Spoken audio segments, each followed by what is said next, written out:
Hoi nō rei te iwi, kei hea rā te hunga hangareka Māori e nei rā. Ko te kaiwhakaari rā a Kura Forrester tētahi e ngana ana ki te whakaora i ngā hangareka Māori.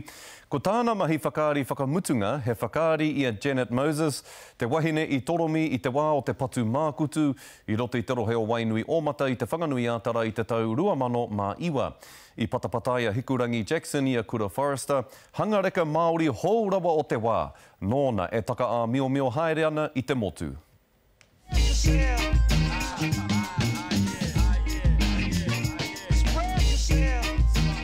Tale Palawa, Malo Lele, my name is Lena Afiasi. I hark and hail from the beautiful islands of Apia and Samoa. I'm from Coolangatta on the Gold Coast, and I'm actually the tour leader on Bronson Atorangi, and I'm the host of Tiki Tour, the show. I'm expressing with my full capabilities, and now I'm living in correctional facilities, because some don't agree with how I do this. Fresh from playing 6 different characters from her sold-out comedy shows in Auckland. That beautiful Pahurakawa statue when you come off Spaghetti Junction there.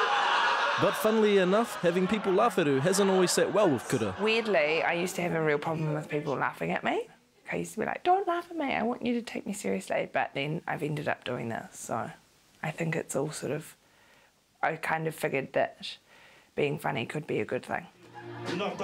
Stand-up comedy was once the bread and butter for Māori comedians. Oh, te mākutu. Last night... I'm a rapper! I call it Ngāti Cafe. And following in their footsteps is this young Ngāti Porou wahine who is reviving some of that old-school Māori charm of making people laugh. In terms of being a woman, it's great because there's not many of us. So I feel like there's a real niche that needs to be filled, and I'm quite happy to do that. It's quite nice having a point of difference being a Māori woman in comedy. But at the same time, I really don't want to be one of those comedians that talks about being a woman or, you know, all of that. I mean, I admire women that do that, but my comedy's not really around that sort of stuff. Like, it's moved on since feminine comedy used to do that. Whoa! Majestic, eh? Majestic. And what comes part and parcel of being a comedian? I haven't had a major bomb yet, but they do say that you've got to have one, like it's part of the, you know, part of your career to bomb out. I was doing some stand-up in London before I came back, and I was at a tiny little dive of a place, and there was a really drunk guy just yelling out all this stuff to me, and it was my first time I'd been heckled, you know, which is a big part of stand-up comedy, and I did not deal with it well. Instead of saying something cheeky back, I just kind of went, I don't know, and like, can you stop it? Like, and I didn't know what to do. And then I forgot where I was up to, and it was all over my face. So yeah, that's pretty, but that's the closest I've come to like bombing. And to further her career, this drama student headed to the Philippe Gaulier prestigious clown and acting school in Paris. He's like a master of theatre and clown, and quite a prestigious school. Lots of actors have been there. Sacha Baron Cohen went there and developed Ali G. But really tough. He's got this reputation for being really a hard teacher, and got told I was really bad every day. He's like, Kura Marae, you are terrible, like the... but it's a really amazing personal journey because he just tells you no, no, no every day, and you have to figure out why you're not being a beautiful actor, and eventually you figure it out. And taking these opportunities have opened up doors to Kura.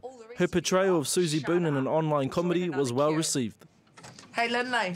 Lindley, I'm just giving a potential threat to New Zealand the once-over. And Kura has landed a lead role playing the true-life character of Janet Moses, who drowned tragically during an attempted exorcism in Wainuiomata in 2007. Come on. It's the first time I've ever played somebody real, so there was a huge amount of sensitivity around it, and I really wanted to do the best I could. Janet's father and 2 of the cousins that were there during the days leading up to her death, they watched the film and they said that they believed that what he'd done was what had happened, like the movie had been told in a truthful way. For them it brought a lot of closure to what had happened as well.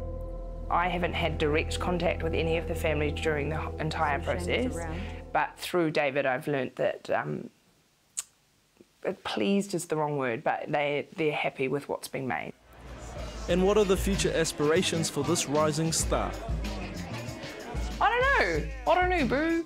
Oh, I'd like to take Tiki Tour on tour. So I'd like to go to Wellington next, and then maybe all around New Zealand, potentially Edinburgh, things like that, comedy festivals like that. Just keep developing it too, keep making shows, and I'd just quite like to sustain myself as an artist forever. But yeah. Sky Tower. What a beautiful piece of architecture that is. It's beautiful, man, and you can see it from everywhere. Everywhere, like I flew in, I'm like, there it